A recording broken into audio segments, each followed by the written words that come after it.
Orthogonal matrix. कब कहेंगे किसी मैट्रिक्स को ऑर्थोगोनल? ए डैश, देखो दो चीजें होती हैं, A dash into A is equal to A into A dash, किसके इक्वल आ जाए? आइडेंटिटी मैट्रिक्स की, ठीक है। और जब हम इस आइडेंटिटी को छुपा लेते हैं यहाँ से, ये कर देते हैं कि सिर्फ ये और ये एक्सप्रेशन सेम आए, उसको कौन सी बोलते हैं? नॉर्मल मैट्रिक्स, ठीक है। नॉर्मल मैट्रिक्स इतनी नहीं पूछी जाती एग्जाम में, नहीं अदर कॉम्पिटेटिव एग्जाम में इतनी पूछी जाती है, ठीक है। तो अगर ए का ट्रांसपोज ए इसके साथ मल्टीप्लाई करूं या फिर ए की ए ट्रांसपोज के साथ कराऊं, तो आंसर तुम्हारे पास क्या आना चाहिए? एक आइडेंटिटी मैट्रिक्स आना चाहिए। तो उसको हम क्या बोलते हैं? ऑर्थोगोनल मैट्रिक्स बोलते हैं, ओके। अब जैसे हमने अभी बताया, हम स्पेसिफिक एलिमेंट से बताते हैं। तो किसी भी मैट्रिक्स को आपको चेक करना है कि ऑर्थोगोनल है या नहीं, तो आप पहले ये निकालोगे फिर ये निकालोगे, और किसी दो मैट्रिक्स का प्रोडक्ट करना ही महाभारत होती है ना। अगर मैंने ये बोल दिया कि तुम्हें एक मैट्रिक्स दे रखी है, उसके ट्रांसपोज के साथ उसकी मल्टीप्लाई करो, तो उसी में कम से कम आपको, अगर वो एक्सपर्ट है, अगर कोई बंदा एक्सपर्ट है, तो उसको कम से कम 2 मिनट लगेंगे। ऐसा नहीं करना होता। ऑर्थोगोनल मैट्रिक्स चेक करनी होती है तो एक शॉर्ट ट्रिक होती है। आप क्या करो, मान लो ये लिख दिया मैंने, तो रो के साथ मल्टीप्लाई करूं तो नॉन जीरो हो, ठीक है। तो क्या हो? नॉन जीरो, इनफैक्ट 1 के इक्वल हो। और दूसरे के साथ करूं तो आंसर तुम्हारे पास क्या हो? 0 हो। क्या बोला है मैंने? किसी भी रो की खुद के साथ मल्टीप्लाई करूं, खुद के साथ मल्टीप्लाई करके उनको ऐड करूं तो आंसर कितना आना चाहिए? 1। और दूसरे के साथ करूं तो आंसर कितना आना चाहिए? 0। जैसे ये मैंने मैट्रिक्स लिख दी 0 1 0 0 0 1 1 0 0, और मैंने बोल दिया check that this matrix is orthogonal और नॉट। तो आप ये निकालोगे फिर ये निकालोगे। आपको मैट्रिक्स आसानी से लग रही है, लेकिन इसको निकालने में कम से कम तुम्हारे कितने मिनट लगेंगे? 1-1.5 मिनट लग जाएगा, है ना। लेकिन वो हमें नहीं वेस्ट करनी है। तो अगर ऐसी मैट्रिक्स है तो देखो, ये R1 होती है, इसको हम R1 बोलते हैं, इसको R2 बोलते हैं, और इसको R3 बोलते हैं। R1 मतलब फर्स्ट रो, R2 मतलब सेकंड रो, R3 मतलब थर्ड रो। अब बताओ यहाँ पे जब मैं इसका स्क्वायर करूंगा, सॉरी ट्रांसपोज करूंगा, इसके साथ मल्टीप्लाई करूंगा, आइडेंटिटी आएगा या नहीं है, ये चेक करना है। नहीं जरूरत है। आप R1 उठाइए, R1 की मल्टीप्लाई R1 के साथ, मतलब 0 1 0 0 1 0, मल्टीप्लाई कीजिए 0 1 0, सम कीजिए, कितना आया? 1, which is not equal to 0। और दूसरी की कोई भी दो उठा लो। कोई बच्चा से बोलेगा सर मैं R1 और R2 उठा रहा हूँ, 0 1 0 0 0 1, मल्टीप्लाई 0 0, आंसर कितना आया? सम 0, सम 0 आना चाहिए। इसकी करोगे तो कितना आएगा? 0। यानी किन्हीं दो रो अगर दो डिफरेंट है तो प्रोडक्ट करोगे तो आंसर कितना आना चाहिए? 0, और खुद के साथ कितना आना चाहिए? 1। तो ऐसी मैट्रिक्स को हम ऑर्थोगोनल मैट्रिक्स बोलते हैं। समझ आ गया? अब ये तो नहीं करोगे ये, और कोई बच्चा बोलेगा सर इसमें टाइम लगेगा, इसमें तो टाइम लगना ही नहीं है। क्या खुद के साथ प्रोडक्ट में टाइम थोड़ा लगेगा? आप इसको कॉपी पे थोड़े करोगे, इसको कॉपी पे करोगे, इस पे आप नोटबुक पे नहीं करोगे, इसको दिमाग में करोगे आप। तो ये मैट्रिक्स क्या बन जाएगी? एक ऑर्थोगोनल मैट्रिक्स बन जाएगी। और दूसरे टाइप की भी हो सकती है, मतलब मैंने ये लिख दिया cos theta minus sine theta, ठीक है। दूसरा मैंने लिख दिया साइन थीटा माइनस, ठीक है, कोस थीटा, ठीक है, माइनस कर लो, यहाँ पे प्लस कर दो। अब देखो चेक करो, खुद के साथ परे मल्टीप्लाई फिर ऐड करो, क्या नॉन जीरो आ रहा है? 1 आ रहा है। और एक दूसरे से साथ करे तो 0, गड़बड़ कर रखी है ना कुछ। यहाँ पे भी माइनस कर लो, है ना। अब ठीक है, तो इस टाइप की मैट्रिक्स है वो तुम्हारे पास क्या बन जाएगी? ऑर्थोगोनल मैट्रिक्स, ठीक है। तो अगर मैं सिंपल करूं, आपको सिंपल बताऊं कि किसी मैट्रिक्स को, मैंने तुम्हें बोल दिया कि ऑर्थोगोनल मैट्रिक्स, तो तुम्हें पता है e raise to power iota theta type का जो नंबर होता है उसका मोड किसके इक्वल होता है? 1 के इक्वल होता है। जब इसका तुम मोड करोगे ना, किसके इक्वल आएगा? 1 के इक्वल आता है। डी मोवरिज थ्योरम से e raise to power iota theta is equal to cos theta plus iota sine theta. और यहाँ पे जब इसका मोड करोगे तो मोड ऐसे होता है, cos square theta plus sine square theta, और ये किसके इक्वल होता है? √1 इज इक्वल टू 1। तो iota e raise to power iota theta का मोड हमेशा क्या होता है? 1। तो आप क्या करो, तुम्हें कोई भी मैट्रिक्स बनानी है, मैंने n क्रॉस n की बोल दिया, तो अगर तुमने फर्स्ट कॉलम ले लिया, फर्स्ट कॉलम में, ठीक है, कहीं ना कहीं आप यहाँ पे e raise to power iota theta की टर्म ले लो, फिर बाकी सारे उसके फ्रंट पे क्या कर दो? 0 कर दो, फिर नेक्स्ट कॉलम में, फिर नेक्स्ट कॉलम में। ऐसे ऑर्थोगोनल मैट्रिक्स को कंस्ट्रक्ट किया जाता है। समझ आया? समझ आया? कंस्ट्रक्ट भी किया जाता है और चेक भी किया जाता है। जैसे यहाँ पे देखो, ये मैट्रिक्स थी, ये मैट्रिक्स थी, यहाँ पे 1 था, यहाँ पे 1 था, यहाँ पे 1 था। 1 के फ्रंट राइट लेफ्ट में कहीं 1 है? नहीं है। इस 1 के राइट लेफ्ट नहीं है, इस 1 के नहीं है। और होना चाहिए, क्या होना चाहिए? अगर मैंने ये बोल दिया कोई मैट्रिक्स है 0 1 0 0 0 1 और ये 0 0 0 कर दिया मैंने, तो प्रोडक्ट इसको किसी के साथ प्रोडक्ट करो ना करो, कभी आइडेंटिटी मैट्रिक्स आएगा ही नहीं। मतलब इसकी किसी के साथ प्रोडक्ट करो, थर्ड रो हमेशा क्या रहेगी? 0। और आइडेंटिटी मैट्रिक्स का डिटरमिनेंट क्या होता है? Non zero. समझ आया? इसको बोलते हैं ऑर्थोगोनल मैट्रिक्स। ओके। सिमिलरली जैसे हम सम चेक करते हैं, प्रोडक्ट का चेक करते हैं, स्केलर प्रोडक्ट, फिर इंटीग्रल पावर, फिर डिटरमिनेंट, ये सारा खुद कर लोगे। ओके। कैसे करते हैं? देखो, मान लो सम की बात कर दी मैंने, तो ए और बी तुम्हें क्या गिवन है? ऑर्थोगोनल गिवन है। ऑर्थोगोनल गिवन है तो यहाँ से आप करोगे A into A transpose is equal to A transpose into A is equal to I. Next B into B transpose is equal to B transpose into B is equal to I, है ना? यहाँ से करोगे आप, और फिर आपको क्या चेक करना है? ए प्लस बी। तो यहाँ पे जहाँ जहाँ ए है या जहाँ जहाँ बी है वहाँ पे क्या लिख दो? A plus b. तो a plus B into a plus B का transpose is equal to a plus B का transpose into a plus b. तुम ये चेक कर लो क्या ये आई के इक्वल आ रहा है नहीं आ रहा? क्या ये आई के इक्वल आ रहा है नहीं आ रहा? ठीक है, तो हम कौन सा चेक करें? ये करें या ये करें? फर्स्ट कर लेते हैं। तो हम फर्स्ट को सोल्व कर रहे हैं सिर्फ, तो ये आ जाएगा ए प्लस बी इंटू, ये किससे कैसे ओपन होगा? A transpose plus B transpose. ये कितना हो जाएगा? A into A transpose plus B into A transpose plus A into B transpose और plus B into B transpose. और ये किसके इक्वल है? आई के इक्वल ऊपर दिख रहा है ना तुम्हें, ये रहा। तो आई प्लस आई कितना हो गया? 2i प्लस बी इंटू ए ट्रांसपोज प्लस ए इंटू बी ट्रांसपोज। लेकिन आना कितना चाहिए था? आई के इक्वल आना चाहिए था। ये तो आई के इक्वल नहीं आया, तो क्या आ गया यहाँ से? सम हो भी सकता है, नहीं भी। ठीक है, आपको बच्चा बोलेगा सर हो सकता है। मैं कब हो सकता है? जब ये दोनों इक्वल हो। या फिर आप इसको ऐसे भी बोल सकते हो, when I plus b a transpose plus A b transpose किसके इक्वल हो? 0 के। आई को सब्ट्रैक्ट कर दिया वहाँ पे जाके, तो अगर ये एक्सप्रेशन किसके इक्वल आ जाए? 0 के इक्वल आ जाए, तो हो भी सकता है। ठीक है, कर लोगे चेक। अब मैंने एक का इसलिए बताया, जो ऑर्थोगोनल का करोगे वही यूनिटरी के लिए होगा, वही नॉर्मल के लिए होगा। एक का आप कर लेना, बाकी के सेम हो जाएंगे। ओके। अब नेक्स्ट, एक का मैं सारे करवा रहा हूँ। प्रोडक्ट की बात कर दे तो वो ए इंटू बी के बारे में पूछ ले कि ए इंटू बी होगा या नहीं होगा, तो कैसे चेक करेंगे? ए बी को ले लो, क्या आना चाहिए? A b into a b का ट्रांसपोज किसके इक्वल आना चाहिए? ए बी का ट्रांसपोज इंटू ए बी किसके इक्वल आना चाहिए? आई के इक्वल। कोई भी एक पे एक्सप्रेशन उठा लो, एक आ गया फिर दूसरा भी आ जाएगा, ये भी तय है। तो ये कर लिया मैंने, ए इंटू बी। यहाँ पे करेंगे तो कैसे ओपन होगा? ये बी ट्रांसपोज इंटू ए ट्रांसपोज। और यहाँ पे ए ट्रांसपोज ए के इक्वल नहीं है, ये ध्यान रखना, ए ट्रांसपोज ए के इक्वल नहीं है। यहाँ पे करेंगे, ये जब मैट्रिक्स का प्रोडक्ट हो तो ब्रैकेट कहीं भी लगा दो, ये रूल तो पढ़ा होगा ना, एसोसिएटिव रूल बोलते हैं इसको, कि मैंने ये बोल रखा है ए बी सी डी। कोई बच्चा बोलेगा सर ये लगा दिया कोई दिक्कत नहीं है, ये लगा दिया कोई दिक्कत नहीं है, ये लगा दिया कोई दिक्कत नहीं है, प्रोडक्ट आप कहीं लगा, तो मैंने यहाँ पे हटा के प्रोडक्ट यहाँ पे लगा दी। ठीक है, लेकिन वो तो तुम्हें गिवन है, ए into A transpose into a किसके इक्वल है? आई के इक्वल। बी इंटू बी ट्रांसपोज किसके इक्वल है? आई के इक्वल। तो आप देख रहे हो यहाँ पे ए, इसका और इसका प्रोडक्ट किसके इक्वल हो गया? आई के। ए ट्रांसपोज आइडेंटिटी मैट्रिक्स से किसी से मल्टीप्लाई करो वही मैट्रिक्स आ जाती है, और ये दोबारा किसके इक्वल हो गया? आई के। ये भी करोगे तो किसके इक्वल आ जाएगा? आना क्या चाहिए था? वही आया है। क्या रिजल्ट आ गया यहाँ से? Product of two orthogonal matrix is also a orthogonal matrix. ऐसे ही क्या चेक करोगे?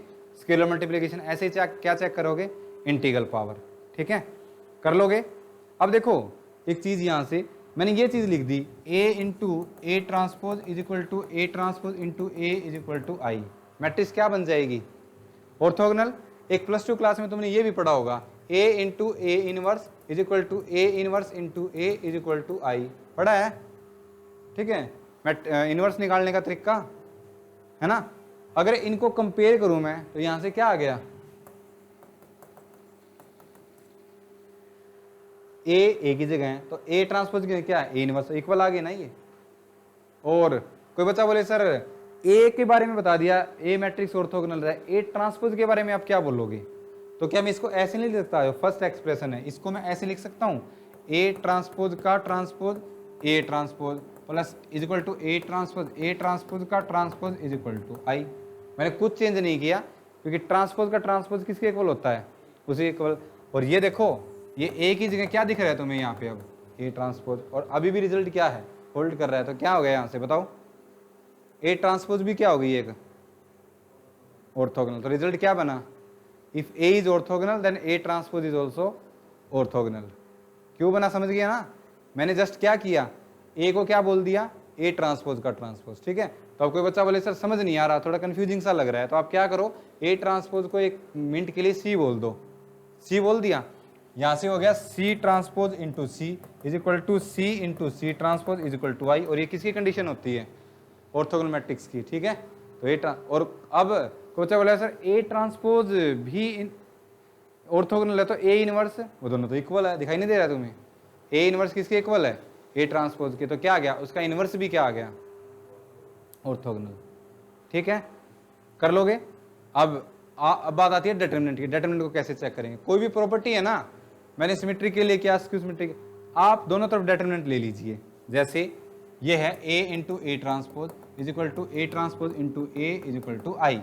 मैंने क्या किया, दोनों तरफ डिटरमिनेंट, मान लो ये और ये उठा लिए मैंने, तो ए इंटू ए ट्रांसपोज का डिटरमिनेंट, आइडेंटिटी मैट्रिक्स का डिटरमिनेंट, ठीक है। अभी मैंने बताया था डिटरमिनेंट ओपन हो जाता है प्रोडक्ट पे, पता होगा ना इतना। तो ये है 1, आइडेंटिटी मैट्रिक्स का डिटरमिनेंट कितना होता है, 1 होता है यहाँ से। और अभी मैंने बताया था ए ट्रांसपोज और ए का डिटरमिनेंट क्या होता है, इक्वल। तो मैं यहाँ से ये लिख सकता हूँ determinant of A square is equal to 1, और यहाँ से मैं ये लिख सकता हूँ determinant of A is either plus minus 1, है ना। ओके, तो यहाँ पे ये आ गया कि अगर ऑर्थोगोनल मैट्रिक्स है तो उसका डिटरमिनेंट या तो होगा 1 और या होगा क्या, -1, ठीक है। या तो 1 हो सकता है। कोई बच्चा बोला सर ऑर्थोगोनल मैट्रिक्स है डिटरमिनेंट 2 है, गलत है, पॉसिबल ही नहीं है। तो एग्जाम में क्वेश्चन कैसा पूछा जाएगा, which of the following is the possible determinant of A orthogonal matrix 1 2 3 4, ये ऑप्शन दे दिया, तो आंसर क्या आएगा 1, ठीक है। तो यहाँ से ऐसा क्वेश्चन पूछा जा सकता है। और इसका नाम भी होता है, अगर डिटरमिनेंट आ जाए 1 और डिटरमिनेंट आ जाए -1, तो अगर 1 आ जाए तो उसको बोलते हैं प्रॉपर ऑर्थोगोनल मैट्रिक्स। क्या बोलते हैं, प्रॉपर ऑर्थोगोनल मैट्रिक्स। और जब डिटरमिनेंट -1 आ जाए तो उसको हम क्या बोलते हैं, इम्प्रॉपर ऑर्थोगोनल मैट्रिक्स। तो किसी तुम्हें ये एग्जाम में दे दे कि प्रॉपर ऑर्थोगोनल मैट्रिक्स है, उसकी आइगन वैल्यू बताओ या कुछ और ट्रेस बताओ, फलाना कुछ भी पूछ सकता है वो तुमसे। तो ये अंडरस्टूड है कि प्रॉपर बोल दिया, ऑर्थोगोनल बोल दिया, तो उसका डिटरमिनेंट कितना होता है 1। ओके, तो ये है तुम्हारे पास ऑर्थोगोनल मैट्रिक्स।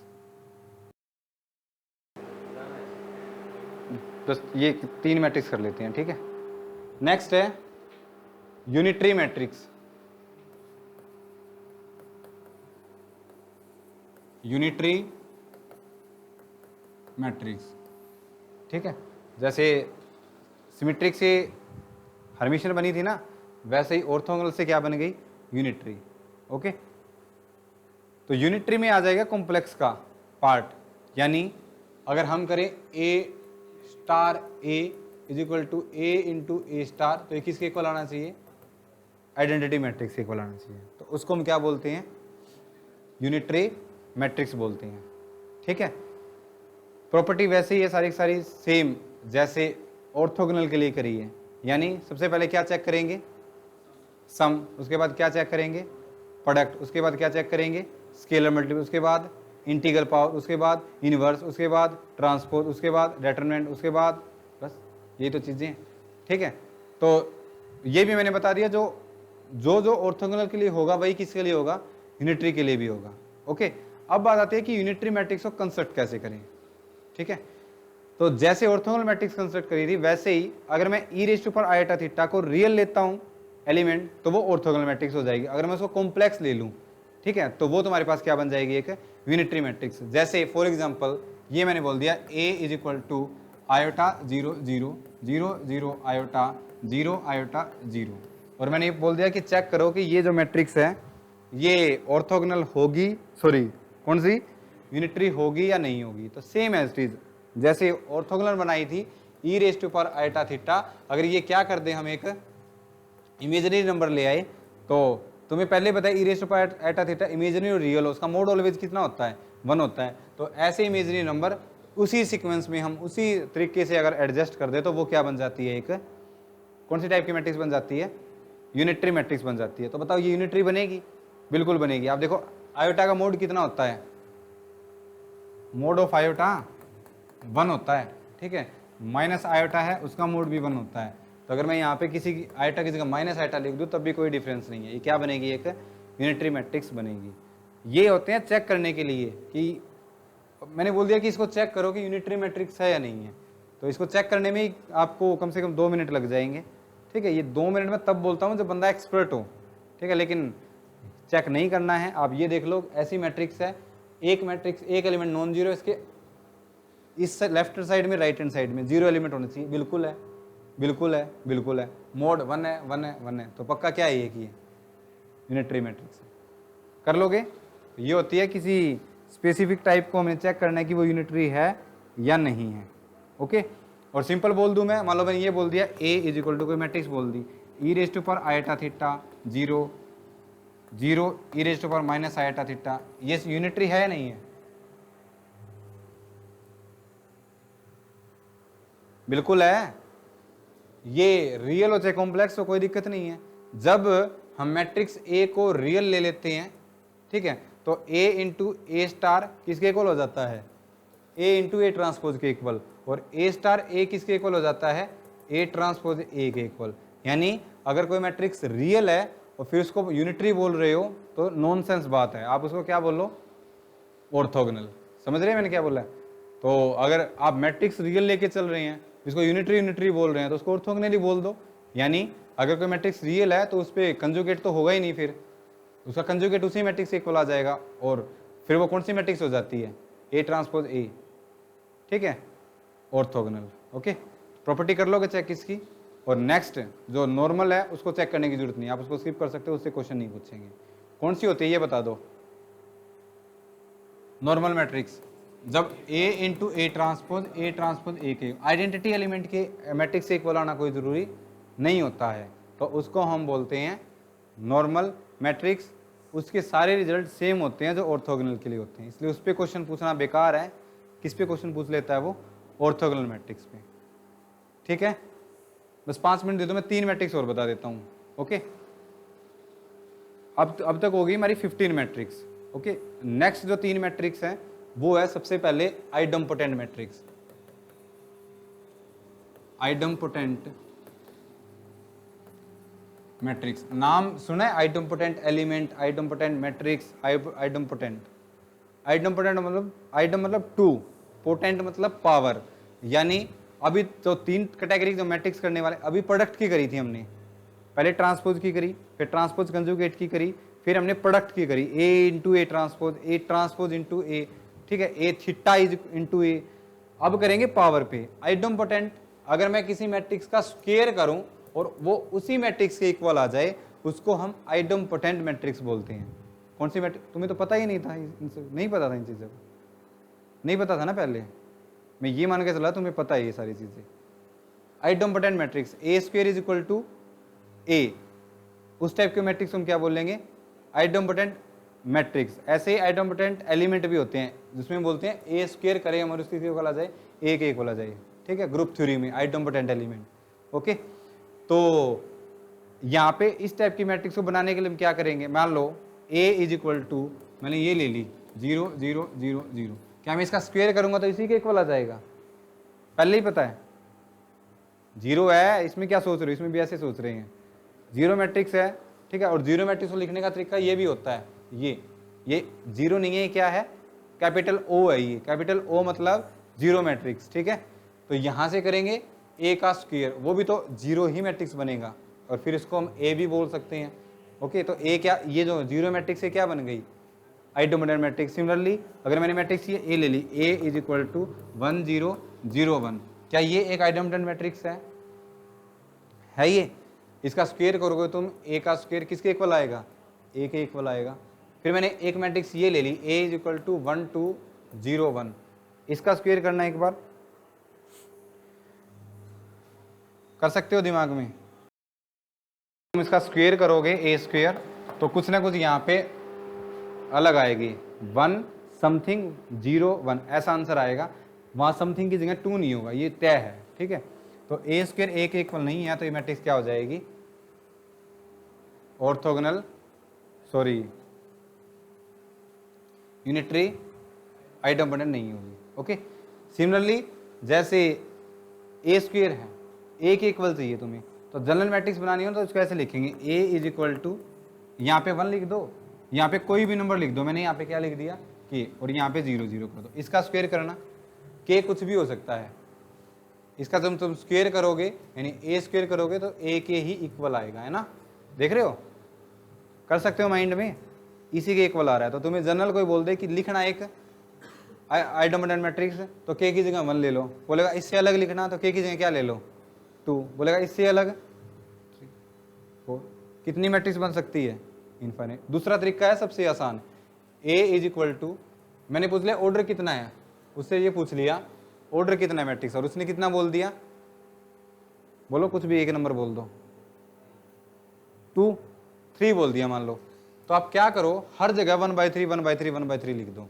यहाँ भी लिख दिया 1/3 1/3 1/3 1/3 1/3, ये मैट्रिक्स क्या बनेगी, एक आइडेंटिटी मैट्रिक्स बनेगी, ठीक है। एक और इंटरेस्टिंग, अगर ए आइडेंटिटी मैट्रिक्स है यानी ए स्क्वायर किसके इक्वल है, ए के इक्वल, तो आई माइनस ए है, ये भी क्या बन जाती है, एक आइडेंटिटी मैट्रिक्स बन जाती है। कोई बच्चा बोलेगा क्यों बन जाती है, इसका स्क्वायर करना है एक बार, स्क्वायर, और तुम्हें पता है a into I is equal to I into A होता है, और जो मैट्रिक्स कॉम्यूटेटिव होती है तो उनको हम स्क्वायर जैसे नंबर पे खोलते हैं वैसे ओपन कर सकते हैं ना, समझ रहे हो। जैसे मैंने a प्लस बी का स्क्वायर किया, और इसको कोई बच्चा A square plus B square plus 2ab लिख रहा है तो वो गलत है, ऐसा नहीं लिखते। वो जब बोलेगा सर लिखते हैं, तब लिखते हैं जब ए बी का प्रोडक्ट किसके इक्वल आ रहा हो, बी ए के प्रोडक्ट के इक्वल आ रहा हो, तब ऐसा होता है, तो वो उसके इक्वल होती है, वरना इसके इक्वल होती है, वरना इसके। बोलेगा कैसे लिखेंगे इसको, इसको ऐसे लिखेंगे, A square plus B square plus A B plus B into A, ऐसे लिखेंगे, ओके। लेकिन यहाँ पे हम कर सकते हैं आई का स्क्वायर प्लस ए का स्क्वायर माइनस 2a, कोई दिक्कत नहीं है ना। फिर यहाँ पे आई का स्क्वायर आई के इक्वल होता है, ए का स्क्वायर किसके इक्वल है, ए के इक्वल है, और माइनस 2a किसके इक्वल हो गया, ये जिसका स्क्वायर किया था उसी के इक्वल आ गया, तो आई माइनस ए बी क्या हो जाएगी, आइडेंटिटी मैट्रिक्स हो जाएगी, ओके, क्लियर है। तो ये होती है आइडेंटिटी मैट्रिक्स, ऐसे बनाई जाती है, प्रॉपर्टीज कर लोगे कोई दिक्कत नहीं है, ठीक है। इससे नेक्स्ट है आइडेंटिटी से नेक्स्ट इन्वोल्यूटरी, ठीक है, नाम से पता लग, इन्वोल्यूटरी मैट्रिक्स। इसमें ना ए का स्क्वायर किसके इक्वल आ जाए, आई के इक्वल आ जाए, और उसमें क्या था, ए का स्क्वायर ए के इक्वल आ जाए, तो उसको हम क्या बोलते हैं, यूनिटरी आइडेंटिटी मैट्रिक्स। अगर ए का स्क्वायर आई के इक्वल आ जाए उसको, और डेटरमिनेंट वगैरह ऊपर जैसे कौन सी मैट्रिक्स थी, आइडेंटिटी। डेटरमिनेंट कोई बच्चा बोले सर डेटरमिनेंट कैसे, तो देखो A square is equal to A, determinant के लिए कैसे चेक करते हैं, दोनों तरफ क्या ले लो डेटरमिनेंट, ये कितना हो जाएगा, डेटरमिनेंट का स्क्वायर इज इक्वल टू ए का डेटरमिनेंट, यहाँ से डेटरमिनेंट की वैल्यू क्या आ गई, तो यानी यहाँ से रिजल्ट बन गया कि determinant of A identity matrix is either 0 और 1। कोई बच्चा बोलेगा सर 2 नहीं, आइडेंटिटी मैट्रिक्स का डेटरमिनेंट 2 हो नहीं सकता, कोई बच्चा को 4 भी नहीं हो सकता, या तो होगा 1 या होगा 0, तो ये मैंने पहले ही बता रखा है, ऐसे चेक करेंगे, ओके। तो इन्वोल्यूटरी मैट्रिक्स है जिसमें ए का स्क्वायर किसके इक्वल आ जाए, आइडेंटिटी मैट्रिक्स से इक्वल आ जाए। जैसे A is equal to 0 matrix ले ली, A is equal to identity matrix ले ली मैंने, इनका स्क्वायर करेंगे तो किसके इक्वल आ रहा है, इसी मैट्रिक्स के इक्वल आ रहा है ना। तो इस टाइप की मैट्रिक्स को हम क्या बोलते हैं, involutory matrix. General involutory matrix बनानी हो तो +-1 से बनाएंगे हम, +-1 से। जैसे यहाँ पे लिख दिया मैंने, ओके। आप फर्स्ट रो में कहीं भी एक 1 लिख दो या फिर -1 लिख दो, एज योर विश। मैंने मान लो यहाँ पे लिख दिया 0 1 0, फिर इसके नीचे वाले एलिमेंट को क्या कर दो 0, फिर नेक्स्ट रो में इस 1 को छोड़ के, नीचे वाले छोड़ के कहीं भी 1 -1 पुट कर दो। किसी ने कर दिया 0 -1 0, फिर जहाँ पे नॉन जीरो किया है वहाँ पे नीचे क्या कर दो 0, फिर किसी ने यहाँ पे 1 कर दिया तो यहाँ पे क्या कर दो 0, फिर यहाँ पे -1 करना, यहाँ पे 1 है ना, तो यहाँ पे क्या करना पड़ेगा 0 और लास्ट में यहाँ पे 1 कर दो। और कोई बच्चा बोले सर ये मैट्रिक्स चेक करो इन्वोल्यूटरी है नहीं, तो ऑफ कोर्स ये मैट्रिक्स क्या बनेगी मिलेगी तुम्हें इन्वोल्यूटरी, ठीक है, इन्वोल्यूटरी मैट्रिक्स। कोई बच्चा बोलेगा सर ये मैट्रिक्स है A is equal to +-1 0 0 0 +-1 0 0 0 +-1 unitary बनेगी। इसका स्क्वायर करोगे तो किसके इक्वल आएगा आइडेंटिटी मैट्रिक्स के इक्वल, ठीक है। कर लोगे इसको भी इन्वोल्यूटरी मैट्रिक्स को भी, ठीक है। कोई दिक्कत हो तो वीडियो देख लेना। नहीं 0 नहीं आएगी, ये नहीं आएगी क्योंकि यहाँ पे क्या है आइडेंटिटी मैट्रिक्स, ओके 0 नहीं आएगी। नेक्स्ट है लास्ट, क्या होती है नीलपोटेंट मैट्रिक्स, ठीक है। कौन सी होती है नीलपोटेंट?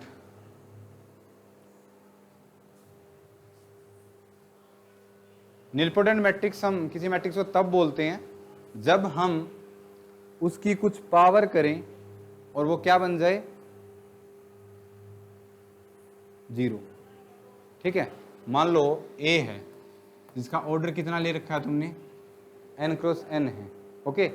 तुमने A की पावर 1 करी यानी मैट्रिक्स खुद नॉन जीरो है, फिर A की पावर 2 करी वो भी नॉन जीरो आया, A की पावर 3 करी वो भी नॉन जीरो, ऐसे चलते चले गए और आप तुमने A की पावर k करी और वो क्या आ गया तुम्हारे पास 0 आ गया। सच दैट जो k की वैल्यू हो वो तुम्हारे पास किससे लेस हो n से लेस हो या फिर उसके इक्वल हो सकती है, ठीक है। तो ऐसी इस टाइप की मैट्रिक्स को हम नीलपोटेंट, ये नहीं बोलना कि A का स्क्वायर 0 आ जाए, ये नहीं बोलते। ये बच्चे ये बोल देते हैं A का स्क्वायर 0 है उसको हमने नीलपोटेंट मैट्रिक्स, हाँ उसको बोलते हैं नीलपोटेंट, तो ऑलवेज थोड़े बोलते हैं। यहाँ पे देखो कि मैट्रिक्स है जिसका A स्क्वायर नॉन जीरो है तो उसको ये बोल देंगे कि नीलपोटेंट नहीं है, उसकी क्यूब भी 0 हो सकता है, उसकी पावर 4 भी 0 हो सकता है। तो स्क्वायर सिर्फ नीलपोटेंट आइडोपोटेंट और इन्वोल्यूटरी में डिस्कस करते हैं, उसके अलावा कुछ भी पावर करें हम और आंसर क्या आ जाए तुम्हारे पास 0 आ जाए तो उसको हम बोलते हैं नीलपोटेंट मैट्रिक्स। और जिस लोवेस्ट पावर से वो 0 आएगा उसको बोलते हैं क्या इंडेक्स ऑफ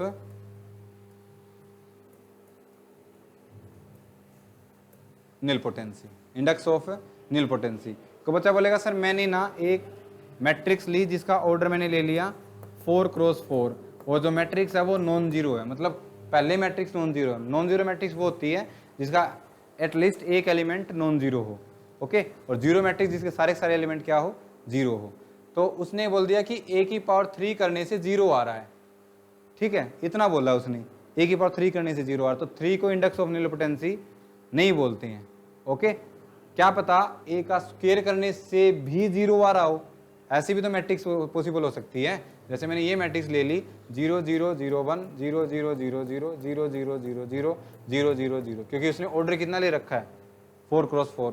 तो बच्चा बोलेगा सर A की पावर 3, हाँ आ रहा है, आप A की पावर 3 करो क्या आएगा 0, लेकिन A स्क्वायर करने से तो 0 आ रहा है, तो 3 इंडेक्स ऑफ नीलपोटेंसी नहीं है, इंडेक्स ऑफ नीलपोटेंसी कितना है 2 है, समझ आ रहा है। और एक ये भी रिजल्ट होता है कि अगर इंडेक्स ऑफ नीलपोटेंसी से बड़ी कोई तुम पावर करोगे तो ऑफकोर्स आंसर क्या आएगा 0। कोई बच्चा बोलेगा सर A की पावर 4 चेक करना, A की पावर 4 को मैं क्या लिखूंगा A square into A square, और ये ऑलरेडी कितनी आ चुकी है 0, तो आंसर कितना आएगा 0। कोई बच्चा बोले सर A की पावर 5 0, क्यों A की पावर 5 को मैं कैसे लिख सकता हूँ A की पावर 4 इंटू A, और ये 0 आ चुका है, आंसर कितना आएगा 0। तो अगर इंडेक्स ऑफ नीलपोटेंसी से कुछ ज़्यादा पावर करोगे तो आंसर तुम्हारे पास क्या आएगा ऑलवेज 0 ही आएगा, ठीक है, ओके। तो इसका अलजबरा कर लोगे प्रॉपर्टी सारी, ओके। तो कल हम स्टार्ट करेंगे नेक्स्ट आइगन वैल्यू और उससे रिलेटेड, इससे रिलेटेड जो एग्जाम में क्वेश्चन आएगा या तुम ट्राई करना इससे रिलेटेड क्वेश्चंस, और उससे नेक्स्ट फिर वेक्टर स्पेस, उसकी property, basis, dimensions, LT discuss करेंगे, ओके। तो कल लगा सकते हो क्लास, नहीं लगानी मैं वीडियो भेज दूंगा, आप उनसे एक बार गो थ्रू हो जाना, ठीक है, सारी की सारी वीडियो आइगन वैल्यू की, ठीक है। लेकिन वो मैं ये इसलिए नहीं भेज रहा क्योंकि वो 1 घंटे की वीडियो है, ठीक है। लेकिन जो एग्जाम में क्वेश्चन आएगा वो तो सिली क्वेश्चन आएगा एग्जाम में, तो ओके।